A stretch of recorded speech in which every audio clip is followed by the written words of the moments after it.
న్యాయాధిపతుల గ్రంథము 5వ అధ్యాయము 24 నుంచి 31 వచనములు. కయీనుడైన హేబెరు భార్య యాయేలు స్త్రీలలో దీవెన నొందును. గుడారంలో నుండి స్త్రీలలో ఆమె దీవెన నొందును. అతడు దాహమడిగెను, ఆమె పాలు తెచ్చి ఇచ్చెను. సర్దారులకు తగిన పాత్రతో మీగడ తెచ్చి ఇచ్చెను. ఆమె మేకును చేత పట్టుకొనెను, పనివాని సుత్తెను కుడి చేత పట్టుకుని సీసెరాను కొట్టెను. వాని తలను ఆమె పగులుగొట్టెను. ఆమె అతని తలను సుత్తెతో కొట్టగా అది పగిలెను. అతడు ఆమె కాలి యొద్ద కృంగిపడి పరుండెను. ఆమె కాలి యొద్ద కృంగిపడెను. అతడు ఎక్కడ కృంగెనో అక్కడనే పడి చచ్చెను. సీసెరా తల్లి కిటికీలో నుండి చూచెను. అల్లిక కిటికీలో నుండి చూచి కేకలు వేసెను. రాక అతని రథము తడువ చేయనేలా, అతని రథముల చక్రములు ఆలస్యము చేయనేలా. ఆమె యొద్దనున్న వివేకం గల రాజకుమార్తెలు ఈలాగుననే ఉత్తరమిచ్చిరి. ఆమె తనకు తాను మరలా ఇట్లనుకొనుచుండెను, వారికి దొరికెను గదా, దోపుడు సొమ్ము పంచుకొనుచున్నారు గదా. యోధులందరూ తలా యొక్క స్త్రీని తీసుకొందురు, ఇద్దరేసి స్త్రీలు వారికి దొరుకుదురు. సీసెరాకు రంగు వేయబడిన వస్త్రం ఒకటి దోపుడు సొమ్ముగా దొరుకును, రంగు వేయబడిన విచిత్ర వస్త్రం ఒకటి దోపుడుగా దొరుకును. రెండు వైపులా రంగు వేయబడిన విచిత్రమైన వస్త్రము దోచుకున్న వారి మెడలకు తగిన వస్త్రం ఒకటి దొరుకును. యెహోవా నీ శత్రువులందరూ అలాగుననే నశించెదరు. ఆయనను ప్రేమించువారు బలముతో ఉదయించు సూర్యుని వలె నుందురు అని పాడిరి. తరువాత దేశము 40 సంవత్సరములు నిమ్మలంగా నుండును.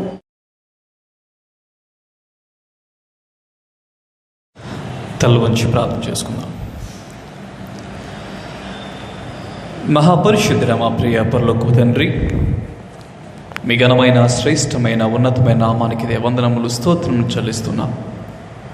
దేవా యొక్క ప్రశస్త సమయము, దేవాని యొక్క వాక్యం ధ్యానించడానికి సిద్ధపడుచుండగా వినగల చెవులను, గ్రహించగల మనస్సును, వివరించగల ఆత్మను మాకు సంగములు దయచేసి మీరే మహిమ పొందమని ప్రభు యేసుక్రీస్తు వారి దివ్యనామమున ప్రార్థించి అడిగి వేడుకుంటున్నాం తండ్రి, ఆమేన్.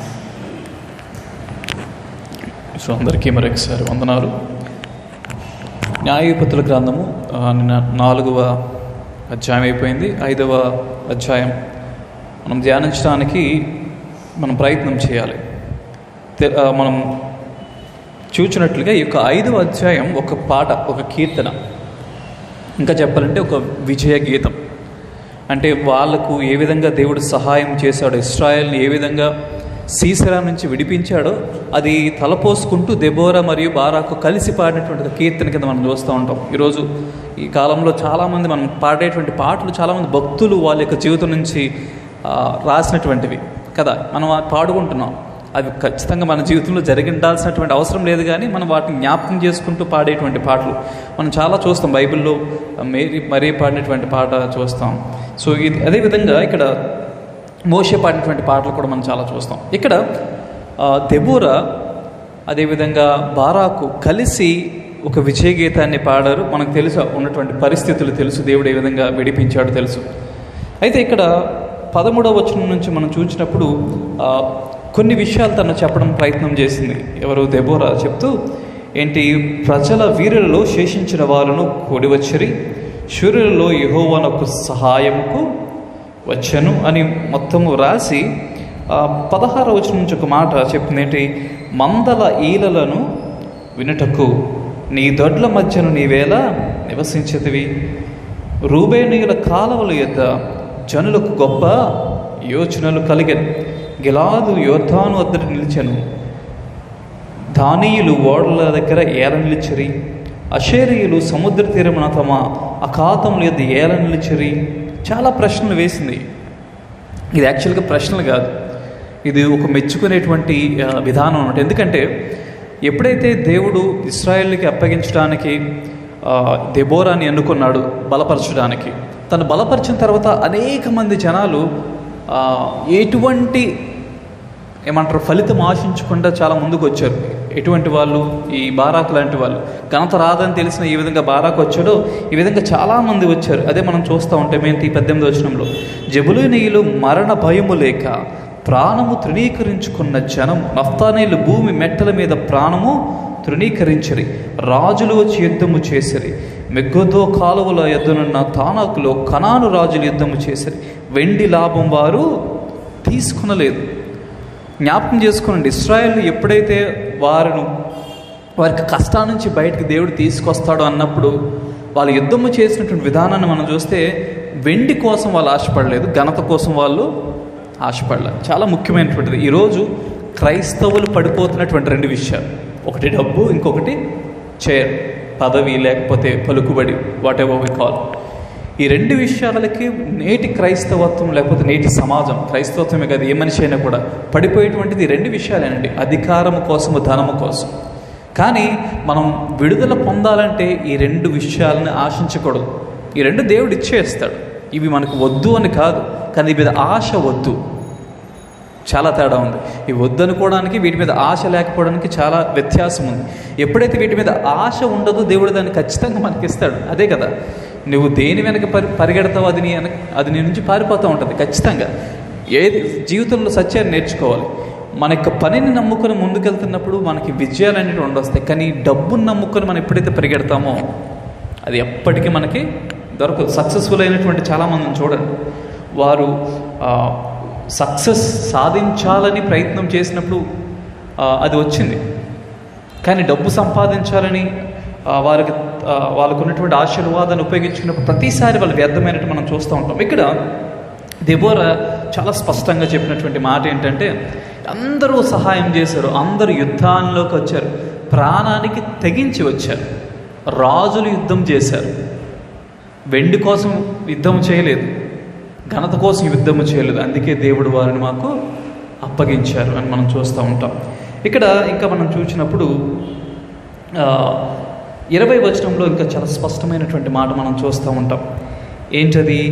నక్షత్రములు ఆకాశం నుండి యుద్ధము చేసెను, నక్షత్రములు తమ మార్గముల్లో నుండి సీసెరతో యుద్ధము చేసెను. కేవలము మనుష్యులు మాత్రమే యుద్ధము చేయడం కాదు, కానీ ఇంకా మనం చాలా స్పష్టంగా మనం చూస్తే మనుష్యులు మాత్రమే కాదు, ఎవరు యుద్ధం చేశారండి? ఆకాశంలో నక్షత్రాలు కూడా యుద్ధం చేశాయి. మనం అర్థం చేసుకోలేదు, దేవుడు మన పక్షముగా ఉన్నప్పుడు దేవుడు చాలా రకాల అద్భుత కార్యములు చేస్తాడు. ఆకాశం నక్షత్రాలు యుద్ధం చేయడం ఏంటండి? మేబీ ఇది ఒక మెటఫారికల్గా చెప్పిందో కాదో మనకు తెలియదు, కానీ మేబీ నిజం అయ్యి ఉండొచ్చు కూడా. ఎందుకంటే ప్రతిదీ సీసరకు వ్యతిరేకంగా జరిగి ఉండొచ్చు. తను పరిగెడుతున్నప్పుడు ప్రతిదీ చీకటిగా అయిపోయి ఉండొచ్చు.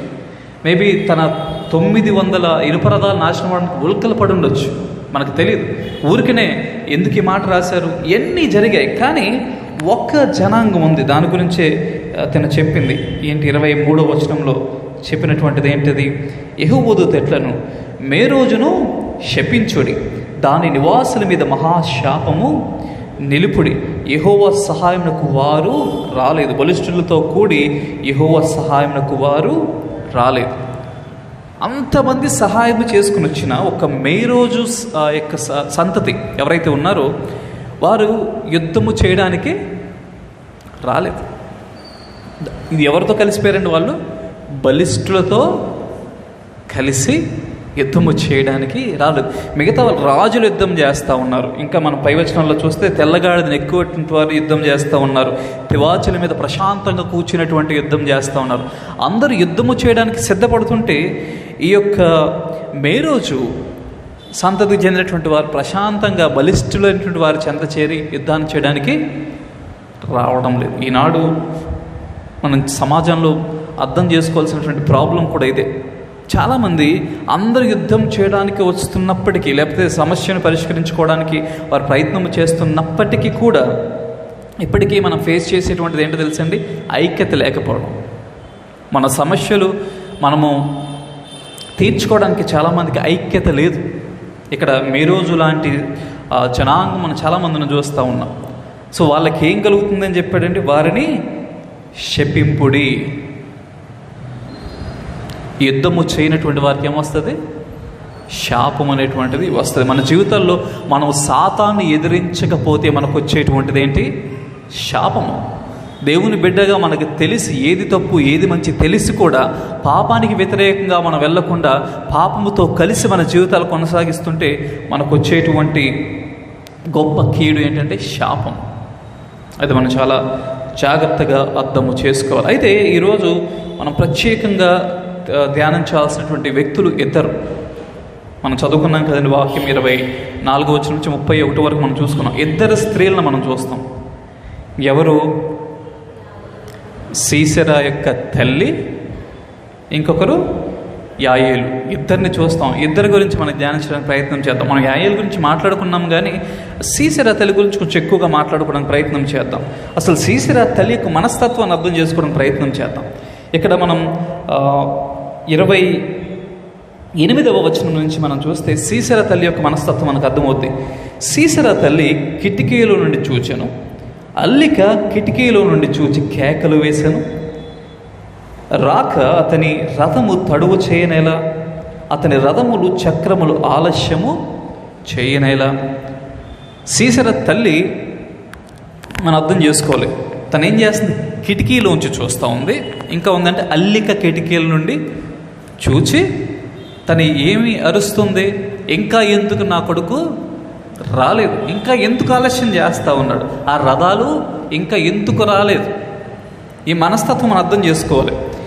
మామూలుగా తల్లులు చాలామంది ఎవరైనా బిడ్డలు బయలుదేరి బయటికి వెళ్తున్నారంటే బయట చూసి ఇంకా రావట్లేదు ఏంటి అని చూసేటువంటి మనస్తత్వం అందరికీ ఉంటుంది.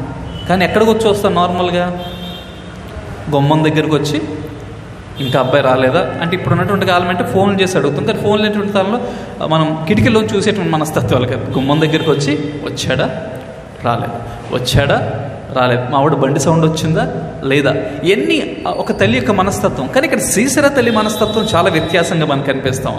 ఆవిడ గుమ్మమ్మ దగ్గరికి వచ్చి చూస్తాలే. ఎక్కడికి వచ్చి వస్తుందండి? కిటికీ దగ్గరికి వచ్చి, అది కూడా ఇంకా నా కుమారుని రథాలు ఇంకా ఎందుకు రాలేదు అంటే డబ్బు యొక్క అధికారము చేత క్రొవ్వినటువంటి మనస్సును సీసెరా తల్లిలో మనం చూస్తూ ఉంటాం. కిటికీ వైపు అల్లిక కిటికీలు అంటే చాలా సుందరంగా కట్టుకున్నటువంటి కోటలు. బేసిక్గా తర్వాత సొలొమోను దేవుని యొక్క మందిరాలు కట్టించేటప్పుడు అల్లిక కిటికీలను కట్టించాడు దేవాలయానికి. అంటే అంత విలువైనటువంటి సంపద చెప్పాలంటే. అటువంటిది ఎవరు కలిగి ఉన్నారు? సీసెరా తన యొక్క ఆక్రమించుకున్నటువంటి ఆ యొక్క లోకంలో కలిగినట్టు మనం చూస్తూ ఉంటాం. ఆ తల్లి ఆ కిటికీలోంచి చూస్తూ అంటే తన యొక్క కంటి అద్దాలు ఏ విధంగా ఉన్నాయండి? అల్లిక కిటికీలు అంటే డబ్బు మీద ఉన్నటువంటి ప్రేమతో ఉన్నటువంటి ఆ యొక్క కంటితో నా కొడుకు ఇంకా రావట్లేదేంటి? ఇది ప్రేమతో వచ్చినటువంటిది కాదండి, జ్ఞాపకం చేసుకోండి. అంటే కొడుకు మీద ప్రేమే, కానీ ఇది వేరే రకమైనటువంటి ప్రేమ. ఈవిడ ఏం చేస్తుంది? కేకలు వేస్తుంది. రాక అతని రథము తడువు చేయనేలా, ఇంకా ఎందుకు రావట్లేదు? తన మనస్తత్వాన్ని మనం చాలా జాగ్రత్తగా అర్థం చేసుకోవాలి.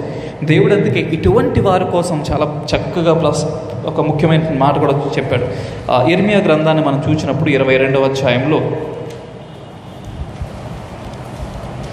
ఇర్మియా గ్రంథం 22వ అధ్యాయము 13వ వచనం నుంచి మనం చూసినప్పుడు ఇర్మియా భక్తుడి ద్వారా దేవుడు చెప్తాడు, నీతి తప్పి తన నగరును స్థాపించువానికి శ్రమ, న్యాయము తప్పి తన మేడ గదులను కట్టించుకొనుచు, జీతమియక తన పొరుగువాని చేత ఊరకయే కొలువు చేయించుకుని వానికి శ్రమ.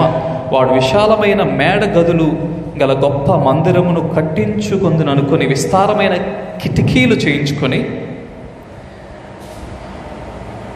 దేవదారు పలకలను దాన్ని సరంబి వేసి అంగిలీకముతో రంగులు వేయుచున్నాడే, నీవు అతిశయపడి దేవదారు పలకల గృహమును కట్టించుకుని చేత రాజోగదువా? నీ తండ్రి అన్నపానములు కలిగి నీతి న్యాయం అనుసరించుచు క్షేమముగా ఉండలేదా? అతడు దీవులకు దరిద్రులను న్యాయము తీర్చు సుఖంగా బ్రతికను, అలాగున్న చేయుటే నన్ను తెలుసుకున్నట్టు కాదా? ఇదే యెహోవా వాక్కు. చాలా స్పష్టంగా చెప్పాడు అన్నమాట. ఏంటి? కిటికీలు కట్టుకోవడం వల్ల, గుమ్మములు కట్టుకోవడం వల్ల నీకు రక్షణ ఏమీ రాదు. నీతిని అనుసరించడం వల్ల మాత్రమే నీకు రక్షణ అనేటువంటిది వస్తుంది. ఇశ్రాయేలు కష్టపడినటువంటి కారణం కూడా అదే కదా. నీతిని ఎప్పుడైతే వాళ్ళు కోల్పోయారో నీతిని ఎప్పుడైతే వాళ్ళు వదిలేశారో అప్పుడు వాళ్ళ పతనాన్ని మనం చూసాం. సో అది ఇశ్రాయేలుకైనా, ఐగుప్తులకైనా, నాకైనా, నీకైనా ఒకటే. ఎంత పెద్ద గృహాలు కట్టుకున్నా, ఎంత మంచి ఫర్నిచర్ ఇంట్లో ఉన్న, మంచి కిటికీలు ఉన్న, మందమైనటువంటి గోడలు కట్టుకున్న, జ్ఞాపకం చేసుకోనండి, అది దేవుడిని రక్షించలేనటువంటి స్థితిలోనే ఉంటుంది. అదే మనం చూస్తూ ఉంటాం. నీతి తప్పి తన నగరును స్థాపించువానికి శ్రమ. ఇది సీసెరా తల్లికి చాలా స్పష్టంగా సూట్ అయ్యేటువంటి మాట. నీతి లేనటువంటి స్థితిలో మనం సీసెరా తల్లిని చూస్తూ ఉన్నాం. తను చూచేటువంటి విధానం కూడా మనం చూస్తూ ఉన్నాం. ఆ యొక్క అల్లిక కిటికీల నుంచి చూస్తూ ఉన్నాం. అల్లి కిటికీల నుంచి చూస్తే తన కొడుకు బతుకుతాడండి? కొడుకును సరిగ్గా పెంచకుండా, కొడుకుకు సరైనటువంటి విధానముగా భయము భక్తి ఇవ్వకుండా ఎంత ప్రయత్నము చేసిన దేవుని ఉగ్రత నుంచి తప్పించుకోవడం అనేటువంటిది చాలా కష్టమైనటువంటి. ప్రసంగి చూస్తున్నా కూడా మనకి ఇంచుమించుటువంటి మాట మనకు అర్థమవుతుంది. ప్రసంగి గ్రంథము 12వ అధ్యాయం మనం చూస్తే మొదటి 3 వచనాల్లో ఈ విధంగా ఉంటుంది. దుర్దినములు రాకముందే ఇప్పుడు వీటి యందు నాకు సంతోషము లేదని నీవు చెప్పు సంవత్సరములు రాకముందే, తేజస్సునకును సూర్యచంద్ర నక్షత్రమును చీకటి కమ్మకముందే, వాన తెలిసిన తరువాత మేఘములు రాకముందే, నీ బాల్య దినములందే నీ సృష్టికర్తను స్మరణకు తెచ్చుకొను. ఆ దినమున ఇంటి కావలి వారు వణుకుదురు, బలిష్ఠులు వంగుదురు, విసురువారు కొద్దిమంది ఇగుడు చేత పని చాలించుకుందురు, కిటికీలలో గుండా చూచువారు కానలేక ఉందురు. దుర్దినాలు రాకముందే మనం ఏం చేయాలి? సృష్టికర్త వైపు మనము తిరగాలి. సీసెరా తల్లి తనకు తెలియదండి, ఇశ్రాయేలును పరిపాలిస్తున్నటువంటి టైంలో బాధిస్తున్నటువంటి వాళ్ళకి ఇశ్రాయేలు దేవుని యొక్క శక్తి తెలియదు. తెలుసు, వాళ్ళకి ఖచ్చితంగా తెలుసు.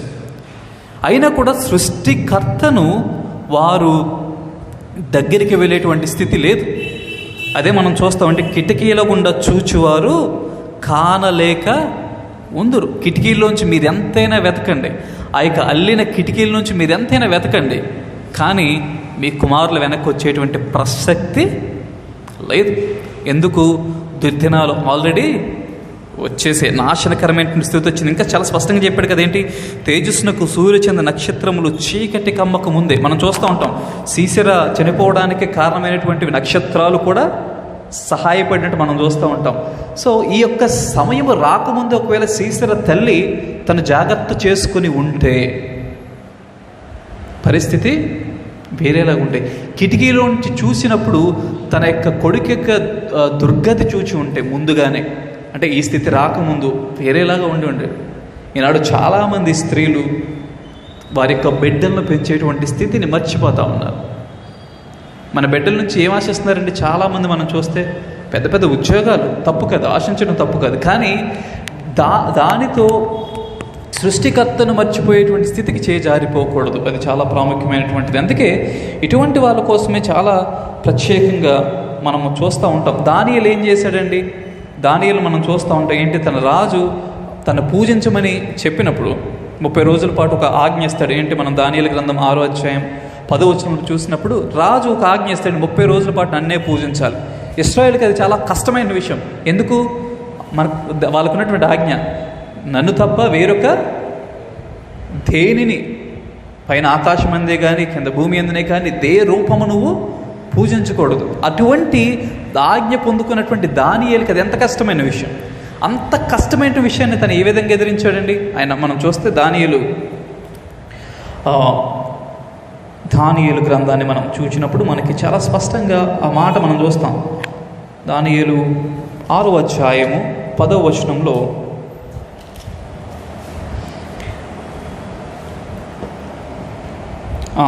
అక్కడ దర్యావేషు ఆజ్ఞ ఇచ్చిన తర్వాత, ఇట్టి శాసనము సంతకము చేయబడిన దానియేలు తెలిసి కొనినను అతడు తన ఇంటికి వెళ్ళి యథాప్రకారముగా అనుదినము 3 మోకాలుని తన ఇంటి పైగది కిటికీలు యెరూషలేము తట్టునకు తెరవబడి ఉండగా తన దేవునికి ప్రార్థన చేయొచ్చు ఆయనను స్తుతించు వచ్చాను. కష్టకాలం వచ్చినప్పుడు, కష్టకాలమే కదా, ప్రతిసారి దానియేలుకునేటువంటి అలవాటు ఏంటంటే యెరూషలేము వైపు కిటికీలు తెరిచి దేవునికి ప్రార్థన చేయడం. అలాగా ప్రతిరోజు 3 సార్లు ప్రార్థించేటువంటి. కష్టం వచ్చినప్పుడు తల్లి ఏం చేయాలి, కష్టం వచ్చినప్పుడు తండ్రి ఏం చేయాలి, కష్టం వచ్చినప్పుడు ఏ విశ్వాసి అని ఏం చేయాలి? కిటికీలు తెరిచి, అంటే ఇంటి కిటికీలు కదండి, ఈ హృదయ ఆలోచనలు. కిటికీలు అంటే మన ఆలోచనలు అండి, హృదయం వేరు. మన ఆలోచనలు అనేటువంటి కిటికీలను తెరిచి దేని వైపు తెరవాలి? యెరూషలేము వైపు తెరిచి, నీ యొక్క సమాధాన కర్త వైపు తెరిచి, నువ్వు ఎప్పుడైతే ప్రార్థన చేస్తావో ఆ కీడు నీ దగ్గర నుంచి పోతుంది. అఫ్కోర్స్ మనం చూస్తూ ఉంటాం, ఆ 30 రోజులు ఆరాధించమన్నప్పుడు దానియేలు నేను పూజించను మొక్కన తర్వాత ఆయన తీసుకెళ్లి సింహ బోన్లో వేయడం చూస్తూ ఉంటాం. సింహాలు దగ్గరకు కూడా రాలేకపోయాయి. అది దానియేలు యొక్క జీవితం, దానియేలు యొక్క విశ్వాసం. ఇదే సీసెరా తల్లిని మనం చూస్తూ ఉంటాం, అదే కిటికీలో చూస్తూ ఉంది, కానీ యెరూషలేము వైపు కాదు, రథాల వైపు చూస్తూ ఉంది. ఆ 900 ఇనుప రథాల వైపు తను చూస్తూ ఉంది. తన యొక్క కొడుకు సీసెరా, అతి క్రూరుడైనటువంటి సీసెరా ఇంకా రావట్లేదంటే చూస్తూ ఉంది. ఈనాడు మన చూపులు దేనికోసం?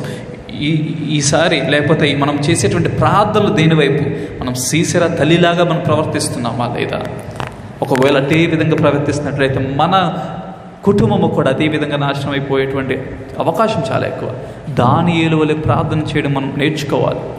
మన కిటికీలు తెరిచి యెరూషలేము వైపు దేవా అని మనం మొర్ర పెట్టినప్పుడు ఏ కష్టమైనా కూడా, ఎంత నష్టంలో ఉన్నా కూడా దేవుడు విమోచించేటువంటి గొప్ప దేవుడిని మనం చూస్తూ ఉంటాం.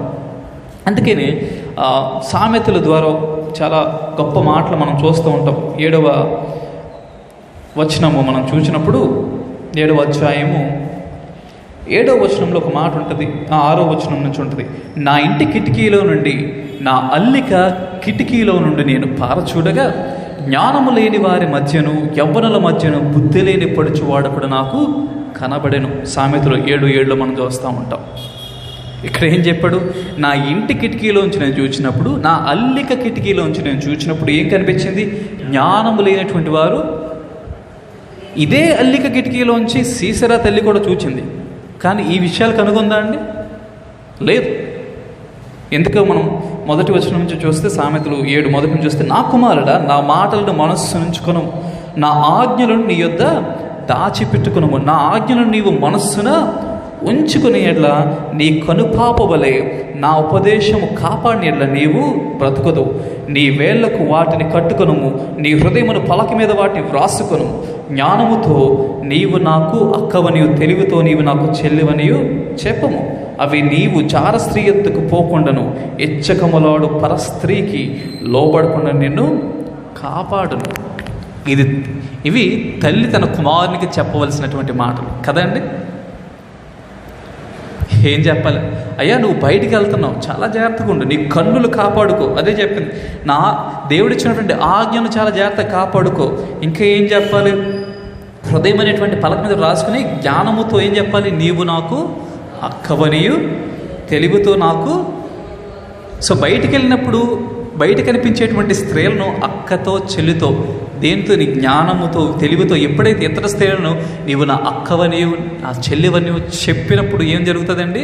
జార స్త్రీ చెంతకు నువ్వు పడిపో. కదా మనం చూచేటువంటి కన్నులు, యవనస్తులు ముఖ్యంగా, నేను చాలా సందర్భాల్లో చాలామంది యవనస్తులు చెప్పాను, చూచేటువంటి కన్నులు కాపాడుకోలేటువంటి పరిస్థితుల్లో ఉన్నారు. వారి కన్నులు చాలా రకాలైనటువంటి విధానంగా మనం చూస్తూ ఉంటాం. బయట ఒక యవ్వన స్త్రీ నడుచుకుంటూ వెళ్తే యవ్వనస్తులు చూచేటువంటి చూపులు చాలా భయంకరంగా ఉంటాయండి. వారి యొక్క ఏమంటారు దాన్ని, మొత్తం పైనుంచి కింద వరకు స్కాన్ చేస్తూ ఉంటారు. అదే వాళ్ళ అక్క చెల్లి అనేటువంటి వాళ్ళు వెళ్తూ ఉంటుంటే చేస్తారా? చేయగలరా? పోనీ ఎవరైనా చేస్తే ఊరుకోగలరా? అందుకే చాలా స్పష్టంగా యవ్వనస్తులకి చెప్పినటువంటి, నా కుమారుడు చాలా జాగ్రత్తగా విను, నీ కన్నులు కాపాడుకో, నీ జ్ఞానముతో ఏం చెప్పాలి? నీవు నా అక్కవనియు, నీ తెలివితో నీవు నా చెల్లివని. ఎందుకు ఈ 2 మాటలు చెప్పాడు? ఎందుకు ఈ మాటలు మనం గ్రహించాలి? ఎందుకంటే ఈ యొక్క ఆలోచన నీకున్నప్పుడు నువ్వు పాపంలోనికి పడిపో. అర్థం చేసుకోవాలి. ఈనాడు యవ్వనస్తులకు లేనటువంటి స్థితి ఇదే. నేను ఎప్పుడూ చెప్పేటది యవ్వనస్తులు, నీ కన్నులు కాపాడుకో. ఎందుకంటే నీ కన్నులు చాలా భయంకరమైనటువంటి, ఈ లోకము చాలా అందంగా కనిపించేటువంటి స్థితి, ఇది మనము కాపాడుకోవాల్సినటువంటిది. కానీ సీసెరా తల్లి చేసినటువంటి పనులు మనం చూస్తూ ఉంటాం. ఆవిడ ఈ మాటలు ఏది చెప్పలేదు. పైగా ఇవి ప్రశ్న అడిగినప్పుడు 29 నుంచి మనం చూస్తూ ఉంటాం. ఆమె యొద్దన్న వివేకము గల రాజకుమార్తెలు ఇలాగుననే ఉత్తరమిచ్చరి. ఆమె తనకు తాను మరలా ఇట్లనుకొనుచుండెను. ఏమనుకుంటుంది ఆవిడ? వానికి దొరికిన కదా, దోపుడు సొమ్ము పంచుకొనుచున్నాడు కదా, యోధులందరూ తలా ఒక స్త్రీని తీసుకుందరు, ఇద్దరేసి స్త్రీలు వారికి దొరుకుదురు. సీసెరాకు రంగు వేయబడిన వస్త్రం ఒకటి దోపుడు సొమ్ముగా దొరుకును, రంగు వేయబడిన విచిత్ర వస్త్రం ఒకటి దోపుడుగా దొరుకును. 2 వైపులా రంగు వేయబడిన విచిత్రమైన వస్త్రము దోచుకుని వారి మెడలకు తగిన వస్త్రం ఒకటి దొరుకును. ఈవిడ ఆలోచన చూశారండి ఎంత భయంకరంగా ఉందో.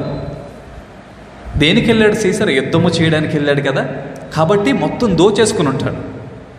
అంతవరకు బాగానే ఉంది. తర్వాత తన మాట ఏంటండి? యోధులందరూ తల యొక్క స్త్రీని తీసుకుందరు. ఇంకా ఏం చెప్పాడు? ఇద్దరేసి స్త్రీలు వారికి. ఇదా తల్లి చెప్పేటువంటిది? తల్లి ఆలోచన ఎంత భయంకరంగా ఉన్నది. సీసెరా తల్లి యొక్క ఆలోచన. సీసెరా నాశనం అయిపోవడానికి కారణం సీసెరా కాదండి, తన యొక్క తల్లి. పరస్త్రీని వ్యామోహముతో లేకపోతే ఆ యొక్క చూపుతో చూడకూడదు అని చెప్పవలసినటువంటి స్త్రీ, అయ్యా ఒకవేళ నువ్వు బయటికి వెళ్తే 2 స్త్రీలు దొరికితే ఇంకా గొప్పది, ఒక స్త్రీ దొరికితే గొప్ప, 2 స్త్రీలు దొరికితే ఇంకా గొప్ప. 2 స్త్రీలు దొరికారేమో తన ఆలోచన. కిటికీలోంచి చూసి తను చేసేటువంటి ఆలోచనలు ఈ విధంగా ఉన్నాయండి. దోపుడు సొమ్ము దొరికింది, పంచుకుంటున్నాడేమో. ఒక స్త్రీ దొరికిందేమో యూదులందరికీ, లేకపోతే మా వాడికి 2 స్త్రీలు దొరికారేమో, వాళ్ళతో సుఖిస్తున్నాడేమో. తల్లి చెప్పాల్సినటువంటి మాటలు అవి కాదు. నీ జ్ఞానముతో నీవు అక్కవనియు, తెలివితో చెల్లెవనియు. నీ కన్నులు కాపాడుకుని ఎప్పుడైతే ఇది చెప్తావో, యవనస్తులు ఖచ్చితంగా తొట్టిల్లుతారు, కానీ సరిచేయాల్సినటువంటి బాధ్యత ఖచ్చితంగా తల్లిదండ్రుల మీద ఉంది. ఇక్కడ సీసెరా తల్లి పూర్తిగా విఫలమైంది.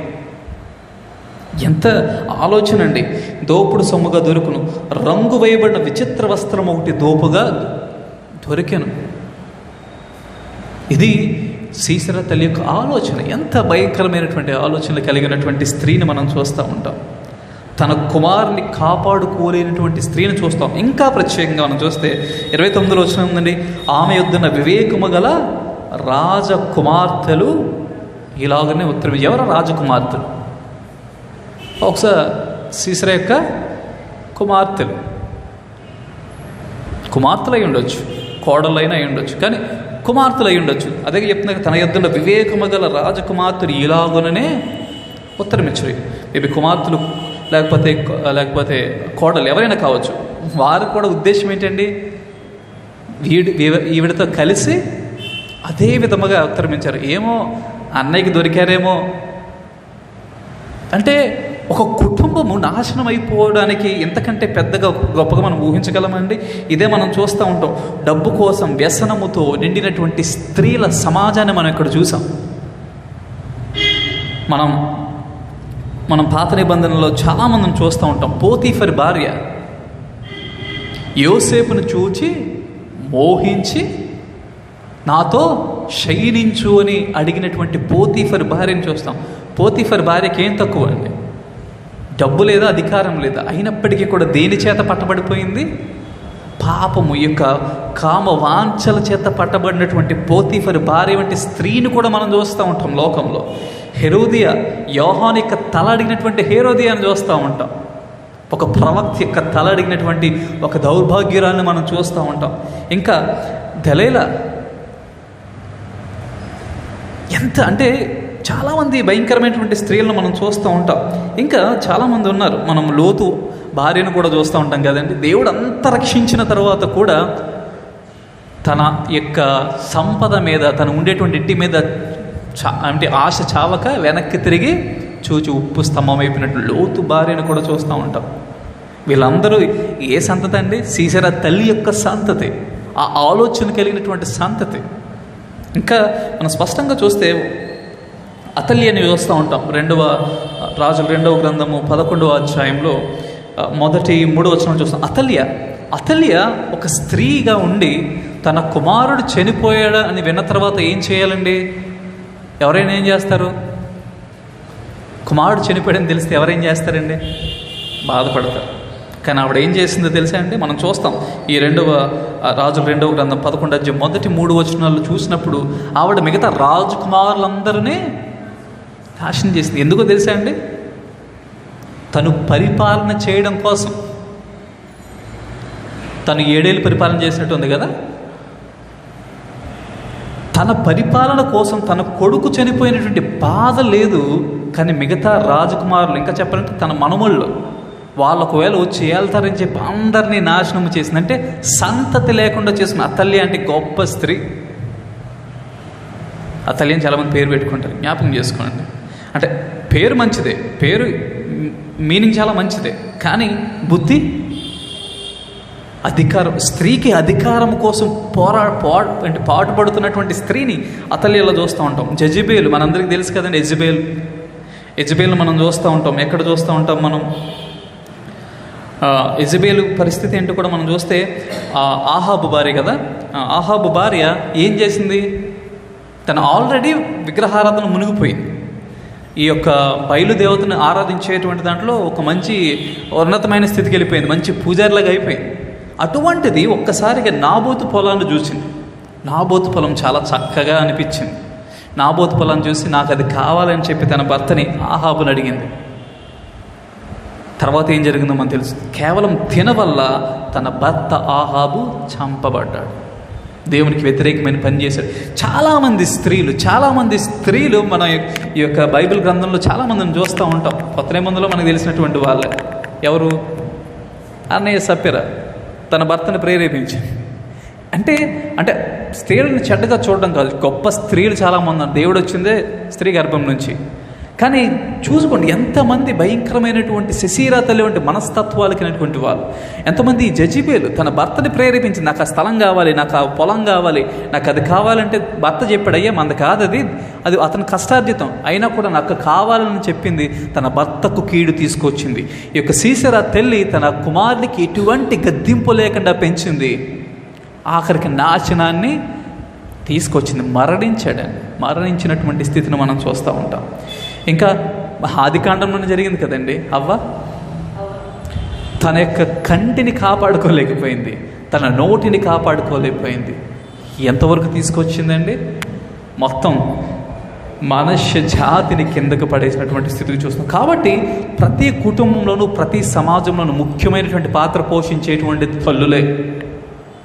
ఒక వ్యక్తి బాగుకైనా ఒక వ్యక్తి యొక్క నాశనానికైనా కారణము ఖచ్చితంగా స్త్రీలే. ఈ సీసెరా తల్లి ఎంత భయంకరంగా తన బిడ్డలను పెంచిందో మనం చాలా జాగ్రత్తగా గమనిస్తే మనకు అర్థమవుతూ ఉంటుంది. కానీ అంత గొప్పగా పెంచినటువంటిదైనా కూడా ఎవరి చేతిలో చనిపోయాడండి? యాయేలు చేతిలో చనిపోయాడు. తను అనుకుంటుంది ఇద్దరిని పట్టుకున్నాడేమో, ఇద్దరితో ఎంజాయ్ చేస్తున్నాడేమో, కానీ అదే 2 స్త్రీలతో దేవుడు చంపించేశాడు. 2 స్త్రీలతో. అది మనం చాలా జాగ్రత్తగా అర్థం చేసుకోవాలి. దెబోరా, యాయేలు కలిసి సీసెరని లేకుండా చేశారు. కానీ సీసెర తల్లి యొక్క ఆలోచనలు 2 స్త్రీలతో పాపం చేస్తున్నాడేమో, ఎంజాయ్ చేస్తున్నాడేమో ఆలోచన. దేవుడు ఎంత వ్యతిరేకముగా వారికి విరుద్ధముగా వెళ్ళాడో మనం అర్థం చేసుకోవచ్చు. మన ఆలోచన దుష్టత్వముతో నిండి ఉంటే ఆ దుష్టత్వముతోనే మనల్ని నాశనం చేస్తూ ఉంటాడు. అదే మనం చూస్తూ ఉంటాం.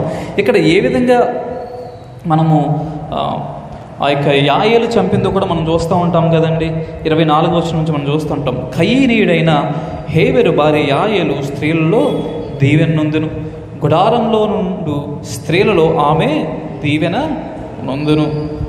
అతడు దాహమడిగిను, ఆమె పాలు తెచ్చి ఇచ్చను.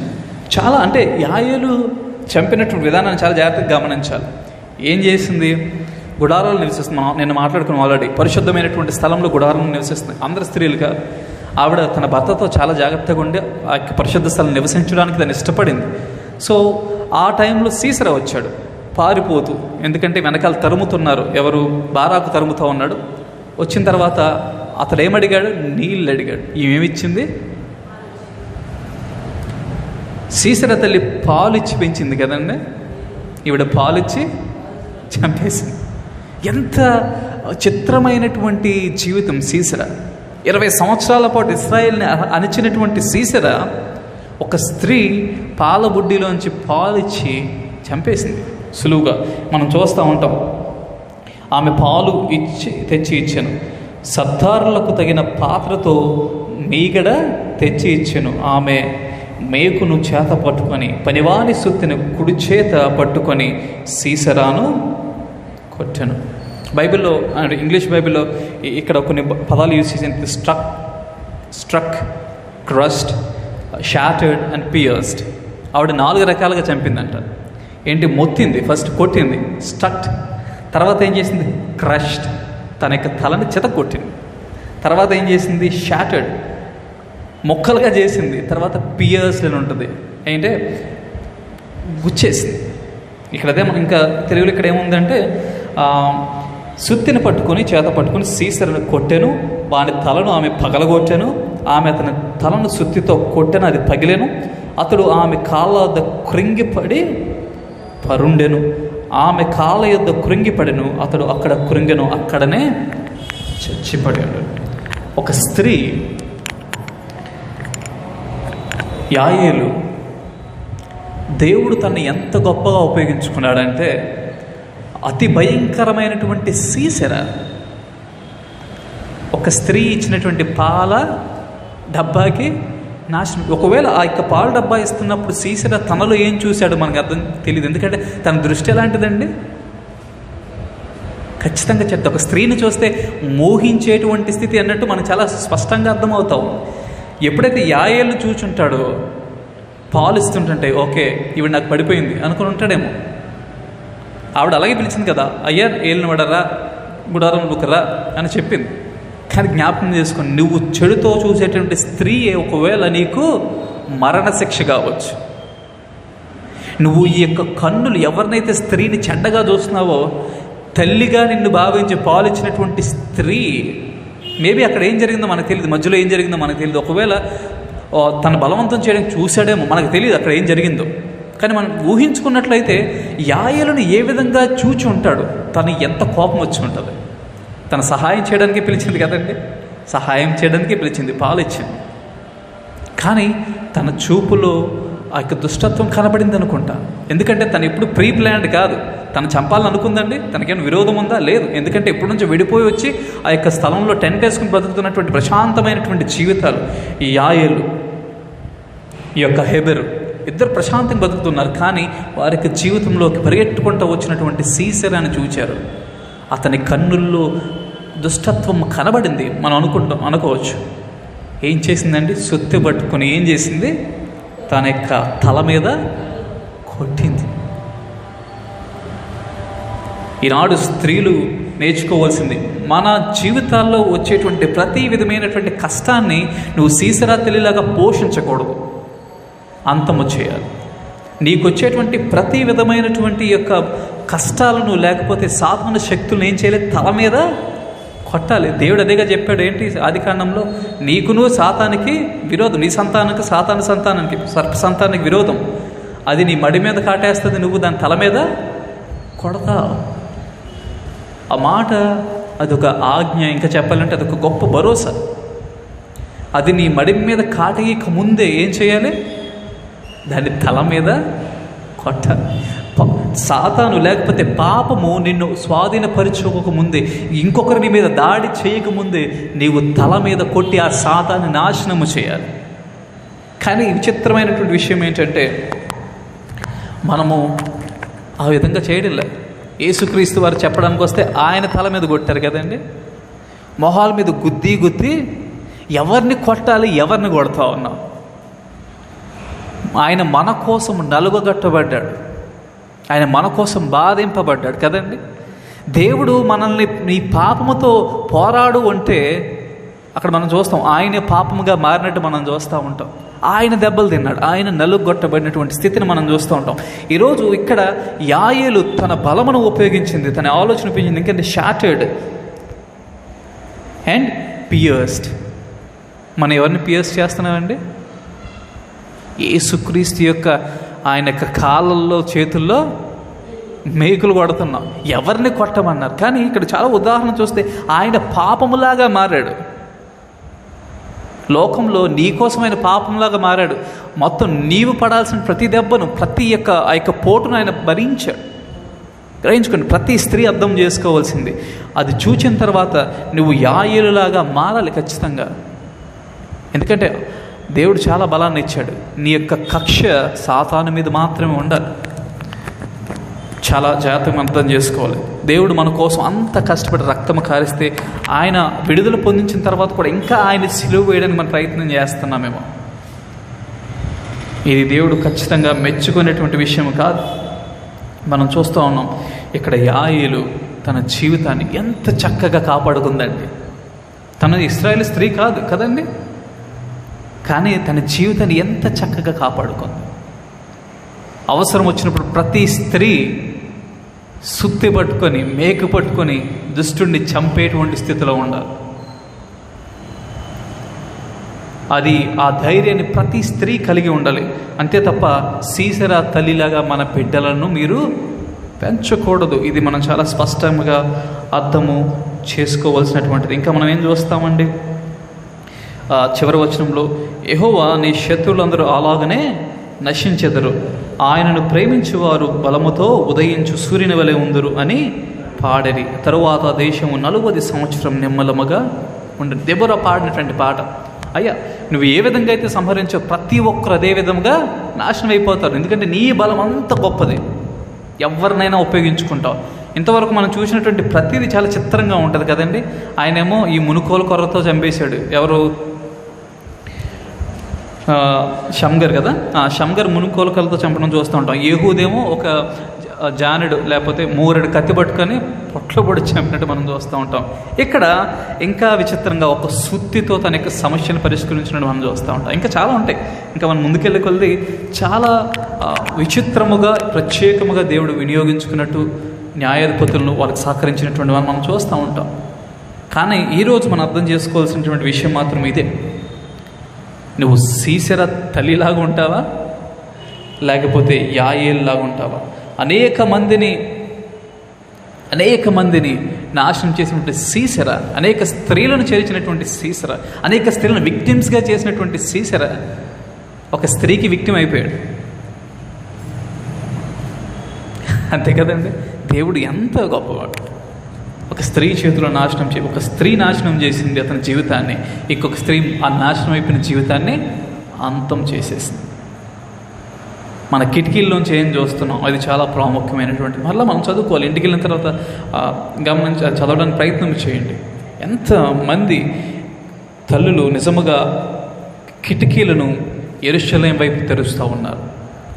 దేవుని యొక్క ఆ యొక్క విశాలమైనటువంటి మందిరావరం వైపు వారి కిటికీలు అంటే ఆలోచనలు తెరిచి ప్రార్థన చేస్తూ ఉన్నారు. మీ ప్రార్థనల్లో ఒకవేళ సీసెరా తల్లి వంటి ప్రార్థనలు ఉన్నట్లయితే మానేయండి. మీ బిడ్డల గురించి ప్రార్థన చేసింది ఒకటే, రక్షణ గురించి మాత్రమే ప్రార్థన చేయాలి. దేవా ప్రార్థన చేయాలి. దేవా మా బిడ్డలకు రక్షణ కలుగు చేయి, మారు మనస్సు కలుగు చేయమని ప్రార్థన చేయాలి. అంతే తప్ప మీ యొక్క అల్లిక కిటికీల నుంచి చూచి దేవా మా బిడ్డలకి రథాలని దయచేయి, లేకపోతే ఆస్తులను దయచేయి, ఇవేమి ఎప్పటికీ మీ యొక్క బిడ్డలు రక్షించలేదు. ఎందుకంటే నాశనం అయిపోయింది. సీసెరా నాశనము చేసేసింది తన తల్లి. ఇంకా చూస్తాం కదా, రాజకుమార్తెలు కూడా అదే విధంగా ఉన్నారు. మీ ఆడపిల్లలకు మీరు మంచి నేర్పించాలి. నిన్నే మాట్లాడుకున్నాం కదండి. అదే హైదరాబాద్లో ఒక అమ్మాయి, తనకి బుద్ధి ఈ రాజకుమారులు లాంటి బుద్ధి, సంతోషించేయడానికి ప్రయత్నం చేసిన బుద్ధి తనే నాశనం చేసుకున్నట్టు మనం చూస్తూ ఉంటాం. ఈనాడు సమాజంలో యవ్వనస్తులు నాశనం అయిపోతున్నటువంటి కారణం కుటుంబాల కోసం మనం ప్రార్థన చేయాలి. కుటుంబాల యొక్క బాగు కోసం ప్రార్థన చేయాలి. మన యొక్క కిటికీలను యెరూషలేము వైపు తెరచి దానియేలులాగా ప్రార్థన చేయాలి. ఎప్పుడైతే ప్రార్థన చేస్తామో గొప్ప స్థితిని మనం పొందుకోవచ్చు. ఇంకా న్యాయాధిపతుల గ్రంథంలో ఈ 5వ అధ్యాయంలోనే మనము 9వ వచనం నుంచి చూసినప్పుడు, జనులలో ఇశ్రాయేలు అధిపతులు సంతోషముగా సిద్ధపడిరి, వారి యందు నాకు ప్రేమ కలదు, యెహోవాను స్తుతించుడి. యెహోవాను స్తుతించడానికి మనకు కావలసినటువంటిది ఏంటండి? సిద్ధపాటు. ఎక్కడైతే మనం చూస్తూ ఉంటాం ఏంటిది? ఇశ్రాయేల్ అధిపతులు సంతోషముగా సిద్ధపడి, యుద్ధము చేయడానికి మనం సిద్ధపడాలి. సంతోషముగా సిద్ధపడాలి. అయ్యో పిలిచారు వెళ్ళాలా అనేటువంటి మూర్ఖమైనటువంటి మనసుతో కాదు, సంతోషముగా సిద్ధపడినప్పుడు మనం యెహోవాను స్తుతించడానికి ఆ విజయాన్ని దేవుడు మనకు ఆయన అనుగ్రహిస్తాడు కూడా. అదే దెబోరా పాడినటువంటి పాటలో అటు చూస్తాం.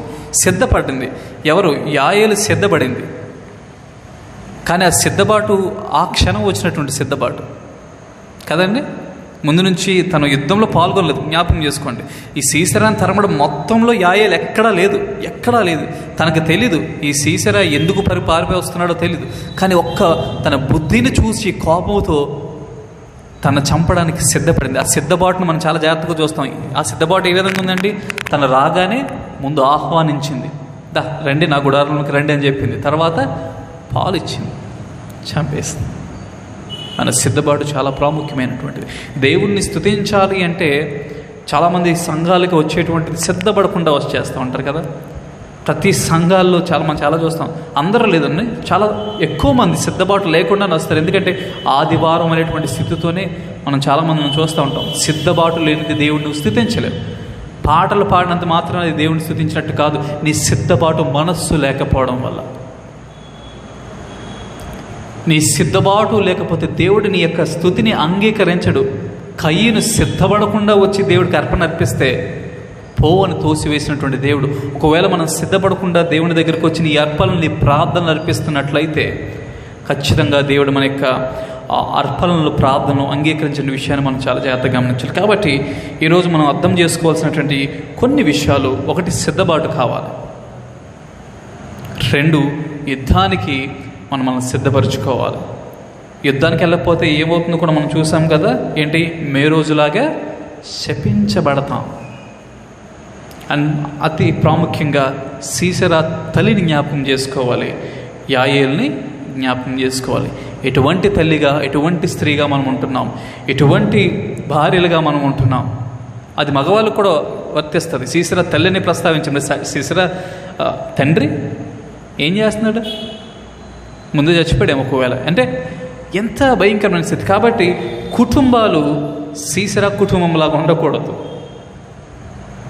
ఖచ్చితంగా యాయేలు కుటుంబంలాగా, దెబోరా కుటుంబాల్లాగా మనం ఎప్పుడైతే మన కుటుంబాలను సిద్ధపరచుకుంటామో గొప్ప విజయాలను దేవుడు మనకు అనుగ్రహిస్తాడు, గొప్ప ఆశీర్వాదాలు మనకు ఇస్తాడు, మన యొక్క శత్రువుల మీద మనకి విజయాన్ని దయచేస్తాడు. అంతవరకు ఇంకా మనము కష్టపడుతూ ఉంటాం. తర్వాత ఏం జరిగింది? ఆ దేశము 40 సంవత్సరములు నిమ్మలముగా ఉన్న తర్వాత ఏం జరుగుతుందో మనకు తెలుసు. 40 సంవత్సరాల తర్వాత. కానీ 80 సంవత్సరాలు చక్కగా ఉన్నటువంటి దేశం 20 సంవత్సరాలు కష్టాల్లోకి వెళ్ళిపోయి యుద్ధం అయిపోయిన తర్వాత 40 సంవత్సరాలు మరలా ప్రశాంతంగా ఉంది. సంభవ్ కొంత సంవత్సరాలు మాత్రం ప్రశాంతంగా ఉంది. ఇంకా చెప్పండి, ఒక జనరేషన్ ప్రశాంతంగా ఉంది. తర్వాత వచ్చేటువంటి తరాలు పరిస్థితి మనం రేపు చూడొచ్చు. కాబట్టి ఈ విషయాలు మనం జ్ఞాపకం చేసుకోవాలి. దేవుడు మనల్ని సిద్ధపరుస్తూ ఉన్నాడు, ప్రతి కుటుంబాన్ని సిద్ధపరుస్తూ ఉన్నాడు. మనం చేయాల్సినటువంటి పని చాలా పెద్దది. ఎందుకంటే ఈ లోకము సీసెరలాగా తయారవుతూ ఉంది. ప్రతి దాన్ని మోహించేటువంటి విషయంగా తయారవుతూ ఉంది. మన కన్నులను కాపాడుతుంది, మన మనసును కాపాడుతుంది, మన యొక్క ఆలోచన కిటికీలను సరైనటువంటి విధంగా తెరవడానికి ప్రయత్నం చేద్దాం. ఈ అల్లిన కిటికీలు మనకు అవసరం లేదండి. మన అల్లిన కిటికీలోంచి మనం చూడకుండా మన కిటికీలను ఎరుచలేమో వైపు చూస్తే స్పష్టంగా, అప్పుడు దేవుడు మనకి స్పష్టమైన అవగాహన ఇస్తాడు. మన జీవితాలకు ఒక సార్థకతను, జ్ఞానమును మనకి అనుగ్రహిస్తాడు.